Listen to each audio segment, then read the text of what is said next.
historiophilosophy. It's something I'm just trying to still work out. I'm not even convinced I like the sound of it as a term. It's pretty ugly, but it's the best I can come up with for the moment. So I'm hoping maybe I can just flesh it out for you guys today and see what you think, and maybe work on it a bit more. But what I wanted to talk about today was Deleuze and Guattari's last book, What is Philosophy, which came out in the early 90s. And in particular, I'm going to try and focus on, there's a chapter in there called the geophilosophy, which you'll see is where I'm coming out with my term historiophilosophy. Now, this book, for those of you who are, maybe many here know, but for those of you who aren't aware, it's effectively divided into two parts. The first part, which in effect it does what the book's title says and responds to the question of what is philosophy.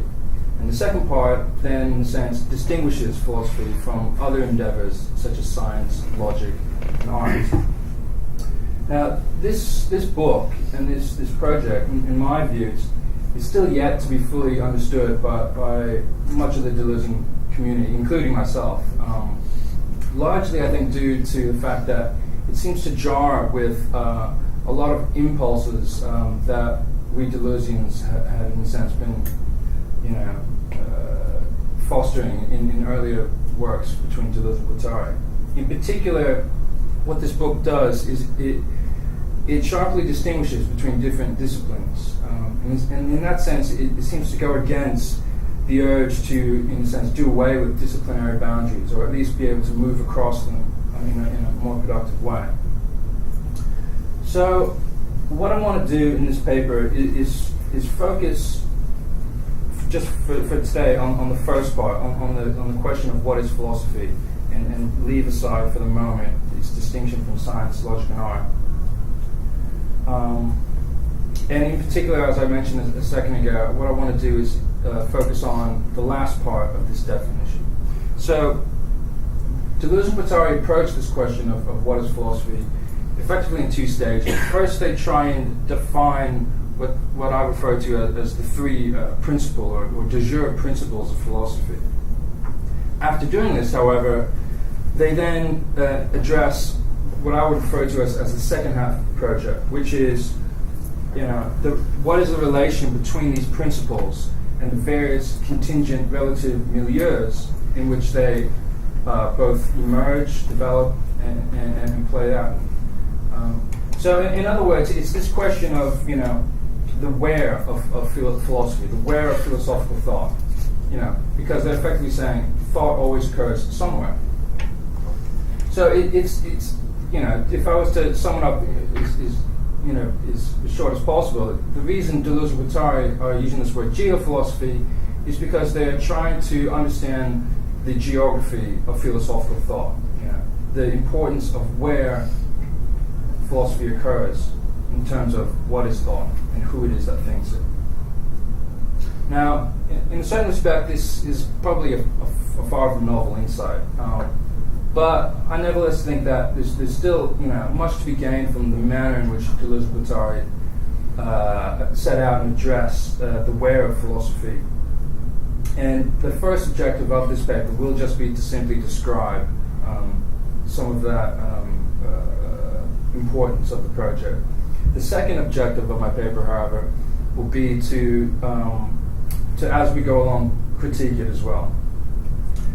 And in particular, what I want to try and pick at or push Deleuze and Guattari on is a distinction that they set up and employ throughout the geophilosophy, which is between geography, or the geographical nature of philosophy, and its effect, in effect, its nemesis, which is history. And what I hope to show by taking seriously Deleuze and Guattari's project of geophilosophy is that if we are to indeed follow them on pushing the importance of relative milieus to the nature of philosophical thought, then philosophy should also be thought of as an historiophilosophy, and not just a geophilosophy. So that's in essence what I'm going to try and do, and I'm going to do it by, in fact, looking at the three principal milieus that Deleuze and Guattari go through in their analysis of geophilosophy. And these are ancient Greece, which is, they say, philosophy's past, modern Europe, which is philosophy's present, and then that which is in the process of coming about, becoming, which is philosophy's future. In each case, Deleuze and Guattari are going to demonstrate how the nature of thought is determined in part by particular geographical circumstances. Each time, however, I'll subsequently try and demonstrate how each milieu is as much historical in nature as it is geographical, and as a result, I hope to show how philosophy, in this Deleuzean sense, should be understood as a historiophilosophy. Okay, so that's kind of the scheme of what I'm going to try and do. So, to get into it. Now, as I just mentioned, the presiding purpose of the geophilosophy chapter is to ask the where of philosophy, or philosophical thought. And as it turns out, we don't have to read very far into this chapter to get a very concise answer. Thinking, as they say, takes place in the relationship of territory and earth. According to Deleuze and Guattari's terminology, a territory is a socially structured space that is overlaid upon the earth, which itself has no intrinsic social subdivisions. All thought, as this remark stipulates, involves a movement from one to the other. Thought is said to be deterritorialized when it is detached from a particular social territory, and it is reterritorialized when it conjugates with some new or other territory. There are, however, two types of deterritorialization. Deterritorialization is called relative when it concerns the historical relationship of the earth with the territories that take shape and pass away on it. Deterritorialization is absolute, on the other hand, when the earth itself is rendered relative to the structure of thought. Okay. So, while it might appear from such a description that absolute deterritorialization is of greater significance than the relative when it comes to the question or the production of philosophical thought, Deleuze and Guattari are quick to provide the following disclaimer.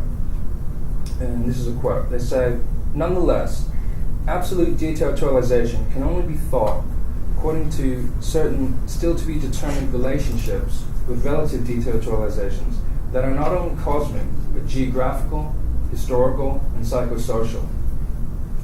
There is always a way in which absolute deterritorialization takes over from a relative deterritorialization in a given field. That's an end quote. So all movements of absolute deterritorialization, therefore, can only be thought through the medium of relative milieus that actualize thought. As a result, even the very definition of philosophy's de jure principles, which the book had been largely concerned with up until that point, let alone its development, must be acknowledged to have come about for particular contingent reasons that arise from the nature of relative milieus. So, the first question Deleuze and Guattari ask is, so what did happen? Philosophy arose in ancient Greece, they say, due to the confluence of three elements: immanence, friendship, and opinion. Now, I'm just going to leave aside for the moment any discussion of these three elements because it's effectively irrelevant to the point I'm trying to make here, which is that philosophy arises because of three particular elements happening to come together in a particular milieu, in this case, ancient Greece. So philosophy did not just happen to arise anywhere, it arose in Greece at a particular time. In this respect, philosophy in its inception is and must be Greek. This, however, is not to say that we can isolate an internal principle of philosophy. On the contrary, philosophy's internal structure is dependent upon its external relations. As Deleuze and Guattari put it, using their idiosyncratic terminology, the birth of philosophy required an encounter between the Greek milieu and the plane of immanence of thought. it required a conjunction of two very different movements of deterritorialization, the relative and the absolute, the first already at work in immanence. In short, philosophy does have a principle, but it is a synthetic and contingent principle, an encounter, a conjunction. It is not insufficient by itself, but contingent in itself. Even in the concept, the principle depends upon a connection of components that could have been different, with different neighborhoods. The principle of reason, such as it appears in philosophy, is a principle of contingent reason, and it is put like this: there is no good reason but contingent reason. There is no universal history except of contingency. End quote. Okay. So, philosophy, therefore, it has a principle, and this principle naturally defines what philosophy is. And as such, it presents necessary relations within that principle, between the various components. But this necessity was not always so. It had to, in other words, become necessary. This means that philosophy, as we know it, is only so due to, in part, the Greek milieu in which it arose. But this relation is as contingent as the nature of the Greek milieu is to begin with. If this milieu had been different, so too would philosophy, if it indeed arose at all. And the primary way that Deleuze and Guattari try and demonstrate this is by considering or taking into account the immense significance of Greece's geographical reality in order to effectuate the production of philosophy. As they point out, philosophy arose where it did partly due to the topography of Greece, which they describe as a fractal structure where each point of the peninsula is close to the sea and its sides have great length.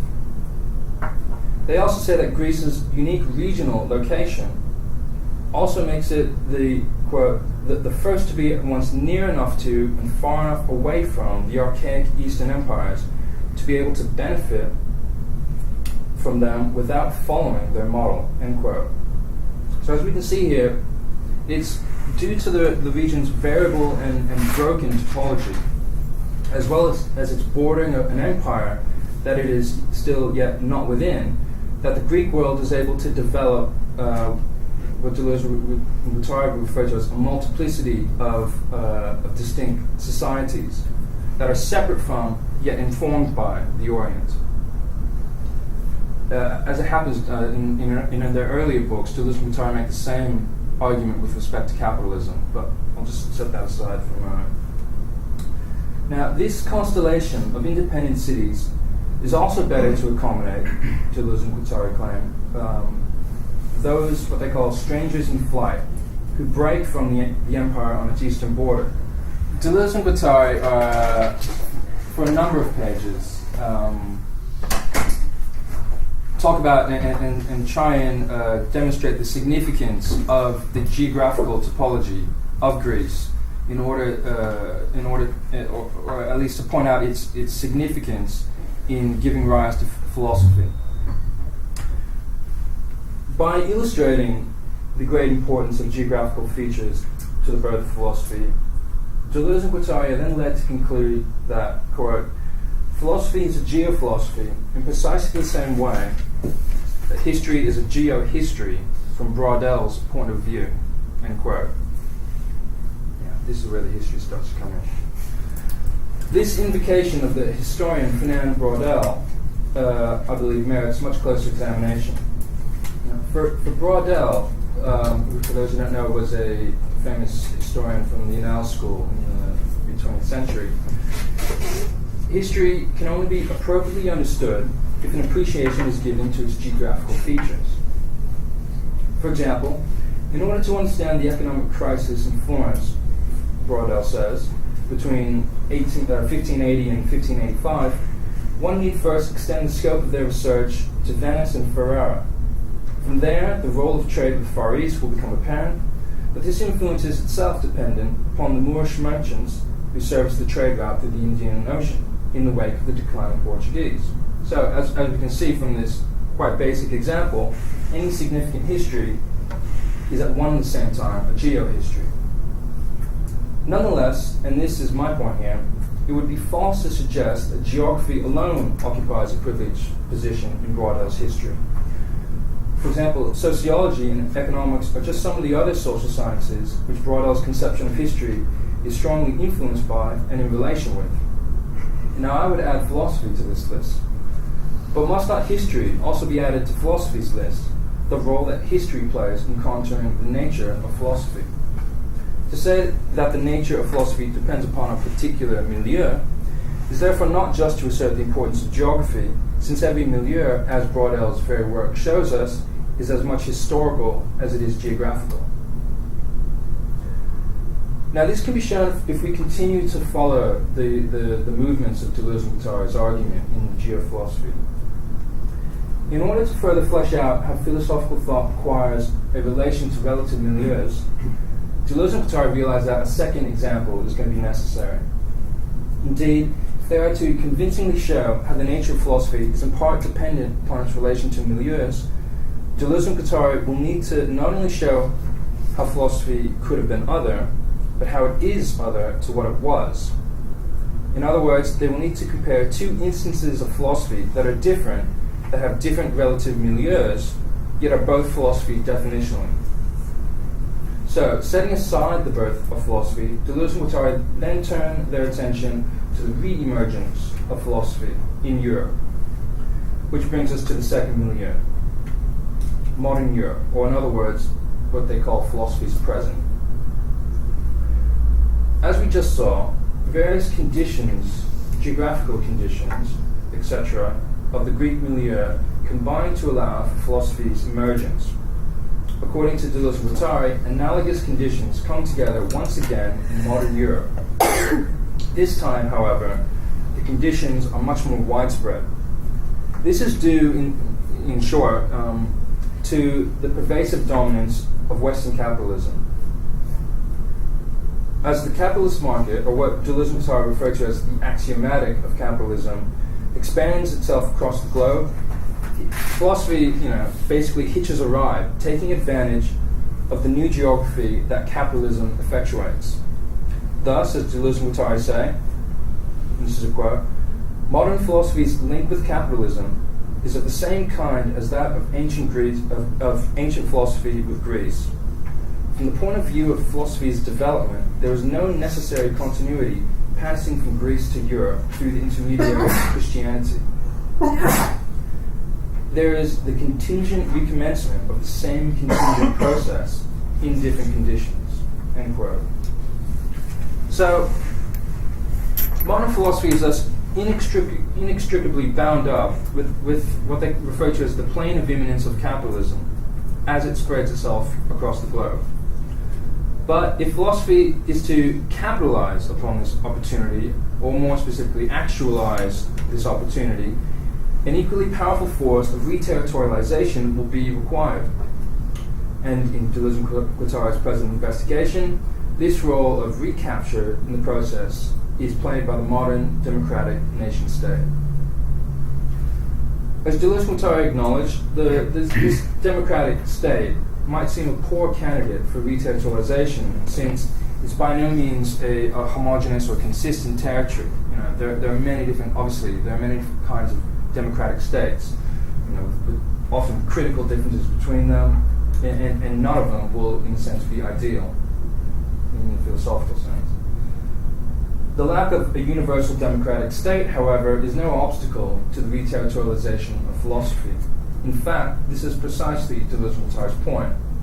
If philosophy differs today between various countries such as France, Germany, England, it is in part because of the ways in which these nation-states differ.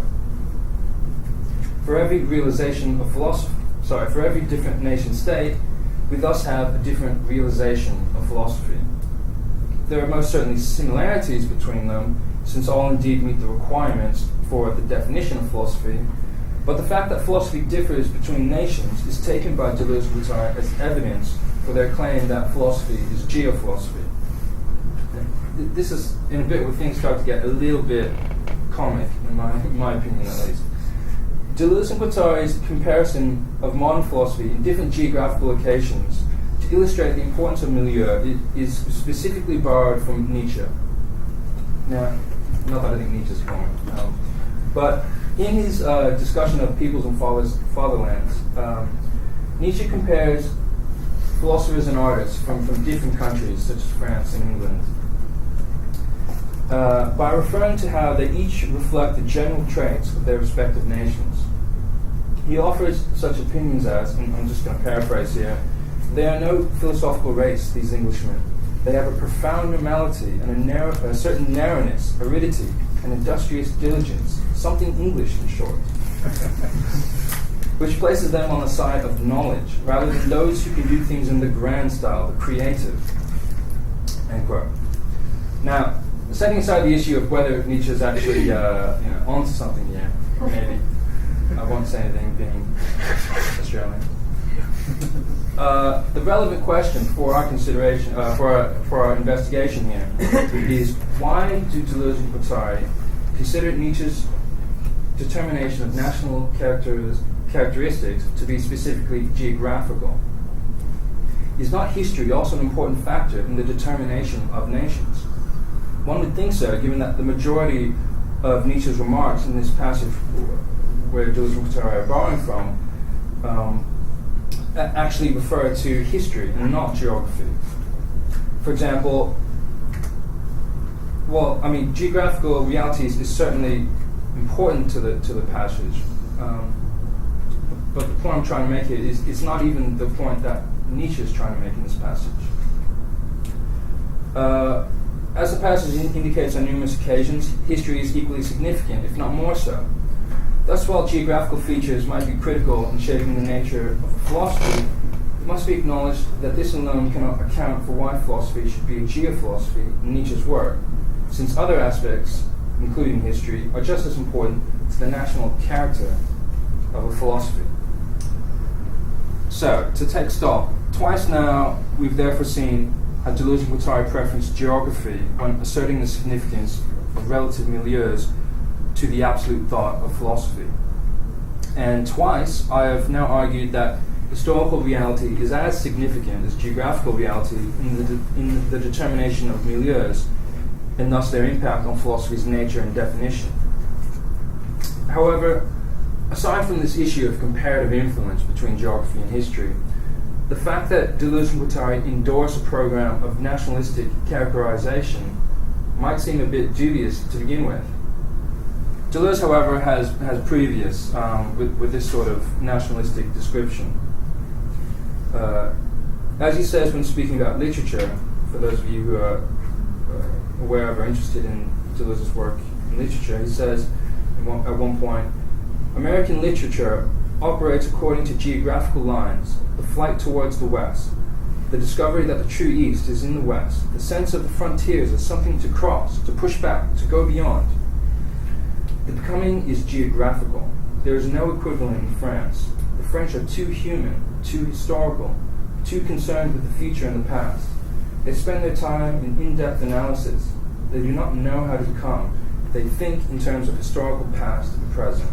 End quote. Now, while such a statement is obviously guilty of indulging in gross generalizations, it is also entirely philosophical. Deleuze is here engaged in what you might say is an abstraction of consistent virtual events from a cacophony of actual states of affairs. So given that his goal is to in this case, to distill singularities of style, we must in turn admit that pointing out how historical fact is as relevant as geography to the makeup of a milieu does not really get to the heart of Deleuze and Guattari's project of geophilosophy. Just as Deleuze and Guattari's philosophy is likely immune to attacks mounted from various anthropologists and historians on factual grounds, so we must do more than just point to actual facts if we are to illustrate the importance of history to the nature of philosophy. Now, with this in mind, if this above quote on different styles of literature is particularly instructive, it's because not only does it differentiate between two national characters, it distinguishes between geography and history itself. In other words, it's not just that America and France differ geographically, rather one is geographical while the other is historical. One concerns a perpetual movement across space, a geographical intensity, as Deleuze might say, while the other concerns a capturing and a representation of it, and historical extensity. So taking up this conceptual analogy again between geography and history, Deleuze and Guattari suggest in their discussion of geophilosophy that while French and German philosophy are characterized by the establishment and control of foundations, English philosophy, they say, has a nomadic nature that allows for, quote, a movable and moving ground, a field of radical experience, an archipelagian world where they are happy to pitch their tents from island to island and over the sea. So Deleuze and Guattari obviously have a much better opinion of English philosophy than Nietzsche did. They've kind of flipped it around there. It is this latter geographical form that Deleuze and Guattari clearly associate the definition of philosophy with, as well as we saw previously, ancient Greece and capitalism. But insofar as this is the case, how can the nature of philosophy for Deleuze and Guattari be in any way historical? Now, paradoxically, as I'm now going to try and show, it is in their discussion of philosophy's third relative milieu, which is none other than becoming, that history arguably plays its most important role, and in doing so makes possible an understanding of philosophy as historiophilosophy. So now I'm going to go on to the last section, looking at the third milieu, which is becoming, or philosophy's future.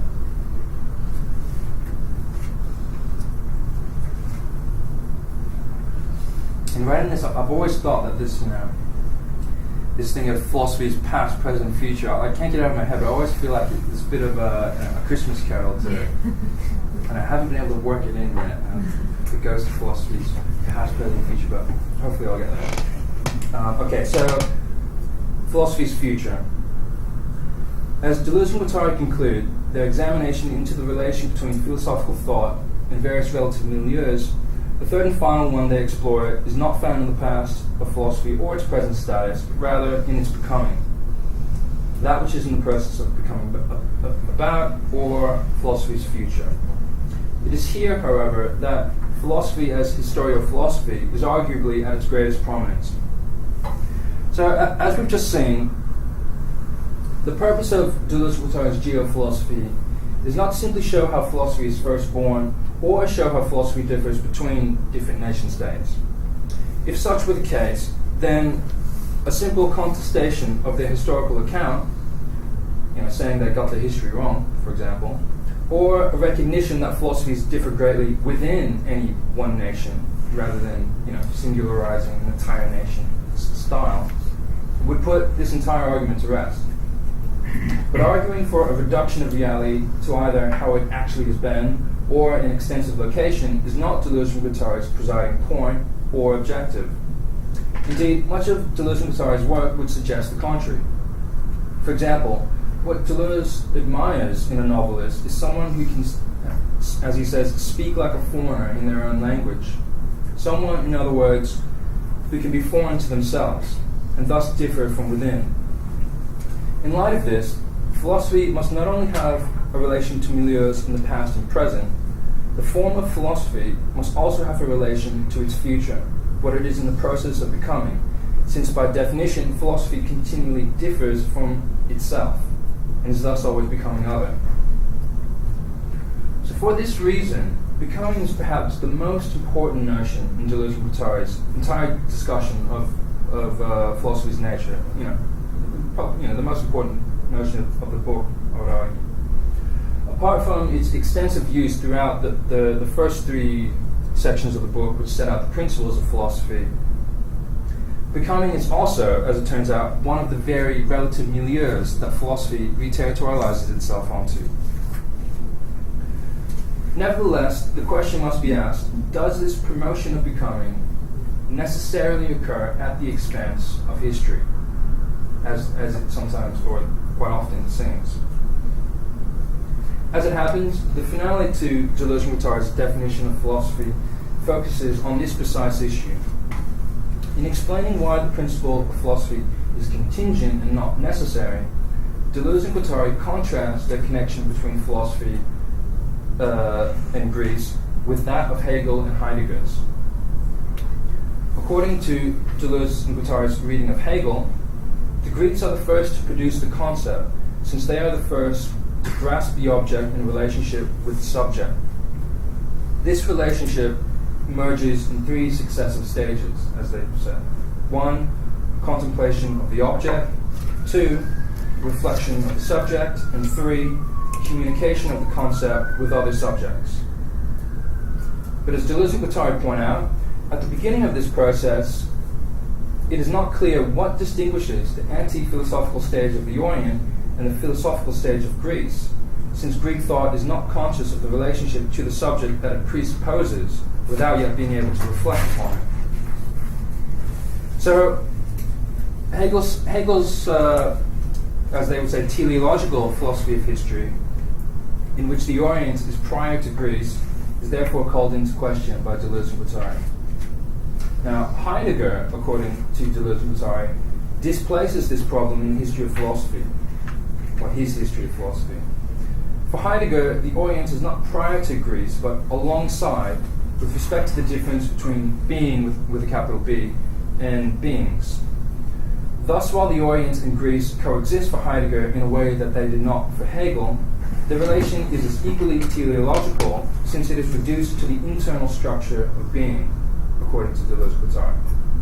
As they say, quote, "What remains common to Heidegger and Hegel is having conceived of the relationship between Greece and philosophy as the origin, and thus as the point of departure, of a history internal to the West, such that philosophy necessarily becomes indistinguishable from its own history." End quote. So in short, Deleuze and Guattari are claiming here that Hegel and Heidegger never take philosophy's external and contingent relations seriously, for they reduce them to an analytic and necessary principle. Because of this, the contingent and creative relation between philosophical thought and a relative milieu is replaced with a necessary and historicist relation.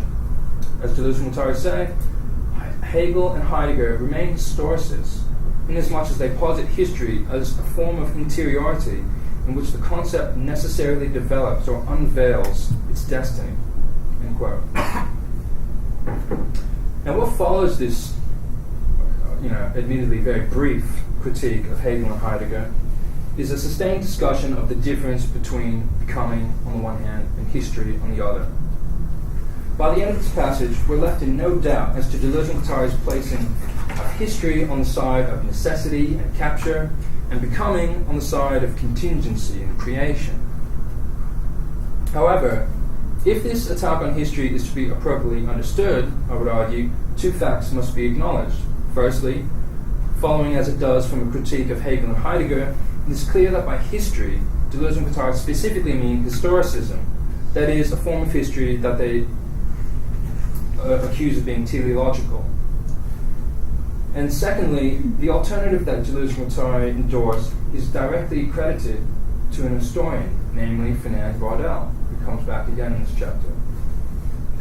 As Deleuze and Guattari note, the correct way to ask after philosophy's contingency is to do as Braudel did.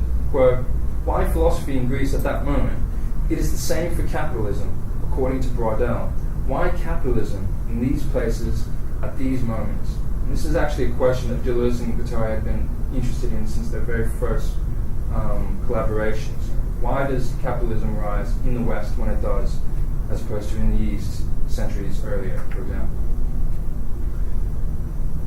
To a certain extent, therefore, becoming, bearing in mind this, in a sense, this borrowing or use of Braudel's form of history, to a certain extent, becoming is not opposed to history, but if anything, could be aligned with it.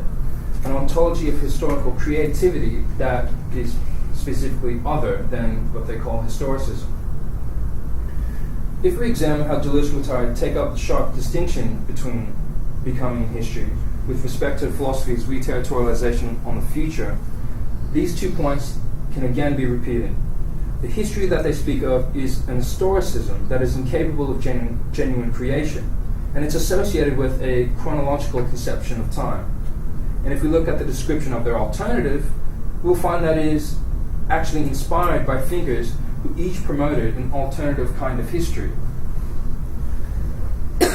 I'm just going to discuss very briefly before I finish two of these thinkers that Deleuze invoked at the end of his argument, Deleuze and Guattari invoked at the end of their argument in favor of, in a sense, a form of becoming as opposed to history.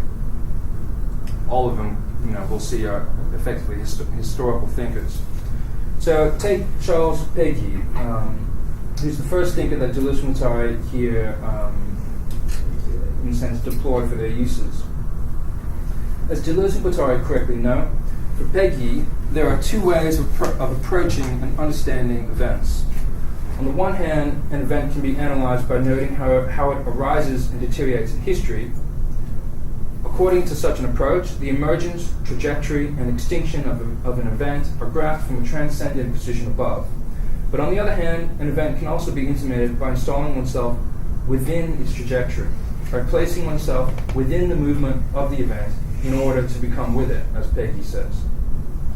For Deleuze and Guattari, these two approaches describe precisely the difference between history and becoming. Such an assessment, though, I would argue, is not entirely correct. For what Péguy is more accurately attempting to illustrate for us are two different historical approaches. Two different ways, in other words, of doing history or understanding history, and explaining, in other words, an alternative historical ontology. Thus, while Péguy may be against a form of history that is causal-linear and representational, it must be acknowledged that his work nevertheless remains infused by profoundly historical sensibility. If Péguy was the leading critic of contemporary society in his day, it's not because he abandoned history or attempted to escape it, but rather the opposite. Péguy immersed himself in history in order to liberate the historical event and allow it to speak to us. This history is not exactly its record, the list of the events and states of affairs documented in an historical ledger. Instead, it is the event's living, what Péguy would call the living past, its historical duration. I don't know, for those, maybe those of you know this, but Péguy was a famous essayist who actually attended some of Bergson's lectures at the time. So, in light of this, when Péguy installs himself in an event, he places himself directly in the depths of its history, a history that, in fact, continues to become. Péguy's writings testify to this time and again. As an example, take the seminal event of his day, which was the Dreyfus affair. After commissioning his friend Daniel Halévy to write a history of the affair for his journal, Péguy severely admonishes this account. Halévy's historical account, Péguy admits, records all of the factual details accurately, but it fails to capture the vibrancy of the events. Péguy's criticism, however, is not a criticism of history itself, but merely Halévy's kind of history, which is why Péguy then subsequently deems it necessary to write his own kind of history, in fact, in response to it. Now the same thing could be said for another thinker that Deleuze and Guattari also employ in this argument, which is Nietzsche. In Nietzsche's essay on the utility and liability of a history for life, which is one of the essays in the Untimely Meditations, Nietzsche famously draws attention to the importance of the unhistorical in fostering future life. But this is not all that Nietzsche has to say on the matter here. To begin with, the unhistorical is not itself a preferable form of existence or something to aspire to.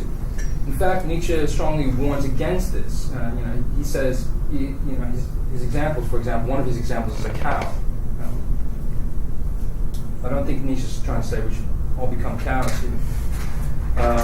Rather, and most importantly, Nietzsche does not promote the unhistorical because he is against history.